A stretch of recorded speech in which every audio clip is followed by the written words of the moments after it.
بسم اللہ الرحمن الرحیم وبہ نستعین وصلی اللہ علی نبینا محمد وعلی آلہ وصحبہ اجمعین ومن تبعہم بإحسان الی یوم الدین وبعد۔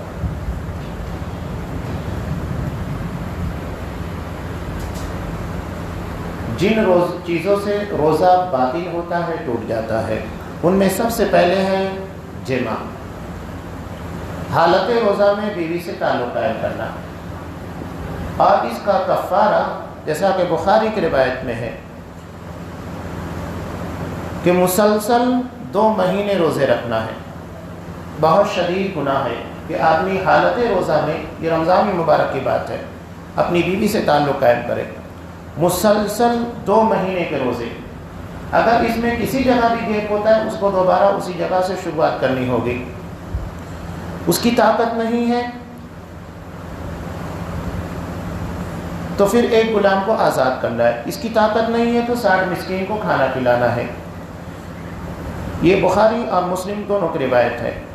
دوسری چیز ہے منی کا قصداً خارج کرنا، اس لیے کہ روزے کا اصل مقصود یہی ہے۔ اللہ تبارک و تعالیٰ ارشاد فرماتا ہے کہ بندے نے کھانا پینا اور خواہشات، ان دونوں چیزوں کو میری وجہ سے چھوڑے رکھا، تو اس بنیاد کے پر اگر کوئی اس کو جان بوجھ کر خارج کرتا ہے تو ایسی صورت میں اس کا روزہ فاسد ہوگا۔ لیکن جماع کا جو کفارہ ہے وہ اس کے پر لاگو نہیں ہوتا۔ البتہ روزے کی حالت میں بیوی سے مباشرت کرنے میں کوئی حرکت نہیں جماع کے علاوہ، جیسا کہ حضرت عائشہ صدیقہ رضی اللہ تعالیٰ عنہ کہتی ہیں کہ آپ صلی اللہ علیہ وسلم روزے کی حالت میں اپنی بیویوں سے مباشرت کرتے تھے، اور آپ اپنی خواہش کے پر، نفس کے پر سب سے زیادہ قابو رکھتے تھے۔ یہاں اس دنوں میں علماء یہی کہتے ہیں اگر کسی شخص کو خطرہ ہو کہ اگر وہ اپنی بیوی سے بوس و کنار کی بنیاد کے پر یا مباشرت کی بنیاد کے پر جماع کی حد تک پہنچ سکتا ہے، انزال کا خطرہ ہے، تو ایسی صورت میں اسے ان چیزوں سے احتیاط برتنا چاہیے۔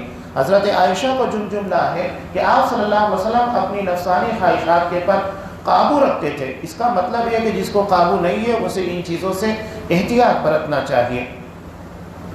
تیسری چیز کھانا پینا، کھانے پینے سے روزہ باطل ہو جاتا ہے، ایک دم واضح چیز ہے۔ البتہ اس دنوں میں کچھ چیزیں جیسے آتی ہیں کہ وہ چیزیں جو کھانے پینے کے قائم مقام ہیں، جیسا کہ روزے کی حالت میں طاقتور انجیکشن لینا، سیرنج چڑھانا جو گلوکوز ہوتا ہے، یا روزے کی حالت میں خون چڑھانا، یہ ساری چیزیں روزے کو باطل قرار دیتی ہیں، اس لیے کہ یہ کھانے پینے کے قائم مقام ہے۔ البتہ ایسے انجیکشن جیسا کہ انسولین کا ہے یا دیگر انجیکشن جس میں کھانے پینے یا غذائیت کی چیزیں نہیں پائی جاتی ہے، تو ان چیزوں کو روزے کی حالت میں لیا جا سکتا ہے۔ قصداً قے کرنے سے، جان بوجھ کر اگر کوئی قے کرتا ہے، اومیٹنگ کرتا ہے، تو اس کا روزہ باطل ہوگا۔ لیکن اگر یہ خود بخود آتی ہے، جان بوجھ کر نہیں کی جا رہی ہے، تو ایسی حالت میں اس کا روزہ فاسد نہیں ہوگا۔ اسی طرح ایک مسئلہ خواتین سے متعلق ہے حیض و نفاس کا۔ اگر روزہ افطار کرنے سے کچھ پہلے بھی حیض یا تو نفاس کا خون آنا شروع ہو گیا ہے تو وہ روزہ باطل ہو جائے گا، وہ روزہ انہیں قضا کرنا ہوگا جب تک یہ کنڈیشن باقی ہوگی۔ البتہ اس دن میں ایک مسئلہ یاد رکھیے گا کہ اگر سحر کے پہلے خواتین کا خون بند ہو جاتا ہے، گرچہ ان کو غسل کرنے کے لیے وقت تو نہیں ہے، تو سحری کھا لیں گی، سحری کھانے کے بعد وہ نماز فجر کے لیے وضو کریں گی، ان کا روزہ اپنی جگہ پر صحیح ہوگا۔ جیسا کہ آپ صلی اللہ علیہ وسلم جنابت کی حالت میں سحر کیا کرتے تھے، اور اس کے بعد نماز فجر سے پہلے غسل کرتے اور جا کر نماز ادا کرتے، تو یہ ان حائضہ لوگوں کے لیے بھی، نفاس والی عورتوں کے تعلق سے بھی ہے۔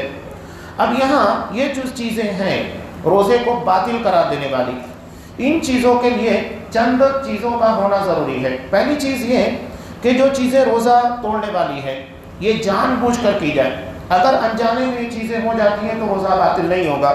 جیسا کہ خود حضرت اسماء بنت ابی بکر صدیق رضی اللہ تعالیٰ عنہ فرماتی ہے کہ ہم لوگوں نے ایک مرتبہ اللہ کے رسول صلی اللہ علیہ وسلم کے زمانے میں، جبکہ آلود دن تھا، سمجھ میں نہیں آ سکا، ہم نے یہ سمجھا کہ سورج غروب ہو چکا ہے، روزہ افطار کر لیا، لیکن بدلی کے چھٹنے کے بعد معلوم ہوا کہ سورج ابھی غروب نہیں ہوا۔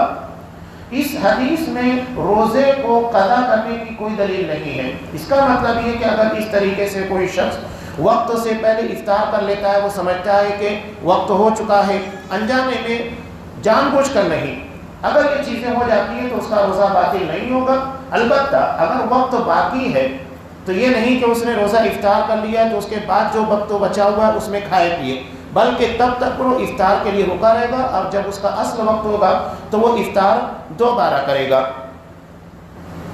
یہاں کھانے پینے کے تعلق سے بھی یہی مسئلہ ہے، ایک تو وہ چیز تو جو وقت سے متعلق تھی اور دوسری کھانے پینے سے متعلق۔ کبھی کبھار ایسا بھی ہوتا ہے کہ کھانا پینا انسان بھول کر کھا لیتا ہے، بھول کر پانی پی لیتا ہے روزے کی حالت میں۔ آپ صلی اللہ علیہ وسلم نے کہا کہ اگر کوئی بھول کر کھانا پینا استعمال کرتا ہے تو اسے اپنا روزہ پورا کرنا چاہیے، اس لیے کہ اس کو اللہ نے کھلایا ہے، اللہ نے پلایا ہے، تو اسے روزہ چھوڑنا نہیں ہے۔ یہ نہیں کہ اگر اس نے بھول کر چند گھونٹ پانی پی لیے یا کوئی چیز کھا لی ہے تو یہ انجانے کی بنیاد پر ہے، اس بنیاد کے پر اسے اپنے روزے کو باطل نہیں کرنا ہے، توڑنا نہیں ہے، بلکہ باقی رکھنا ہے۔ اور تیسری چیز، یہ ساری چیزیں اختیار سے کی جائے۔ اگر کسی کے پر جبر کیا گیا ہے، بسا اوقات کچھ علاقوں میں جہاں پر مسلمانوں کی کمی ہوتی ہے یا وہ میزارٹی میں نہیں ہوتے، یا تو حکومتیں ایسی ہوتی ہیں یا افراد ایسے ہوتے ہیں جو سختی کرتے ہیں مسلمانوں پر، زبردستی ان کو روزہ توڑوا دیتے ہیں کسی مرحلے کے پر، تو اگر اس طرح کی حالت کبھی کسی جگہ کے پر کسی مسلمان کے ساتھ پیش آتی ہے تو اس سے اس کا روزہ باطل نہیں ہوگا، بلکہ جبر کر کے جو روزہ اس کا افطار کرایا گیا اس کے بعد اس کو اپنے روزے کو باقی رکھنا ہے، وقت کے پر افطار کرنا ہے، اللہ تبارک و تعالیٰ اس کا مواخذہ نہیں کرے گا۔ یہ روزہ توڑنے والی چیزیں اور اس کے توڑنے کے اصل وجوہات تھے جن کی بنیاد کے پر روزہ باطل ہوتا ہے۔ انشاءاللہ چونکہ کل سے شب قدر اور تعطرات لگنے والی ہے، اس کے تعلق سے جو دروس ہوں گے، جو باتیں ہوں گی، مسائل ہوں گے، آپ کے سامنے پیش کی جائیں گی۔ اللہ تبارک و تعالیٰ ہمیں اپنے روزوں کا صحیح اہتمام کرنے، ہر ان چیز کو اپنانے کی توفیق دے جس سے ہمارے روزوں کو باقی رکھا جا سکے اور زیادہ سے زیادہ اجر حاصل ہو سکے۔ آمین۔ وآخر دعوانا ان الحمد للہ رب العالمین۔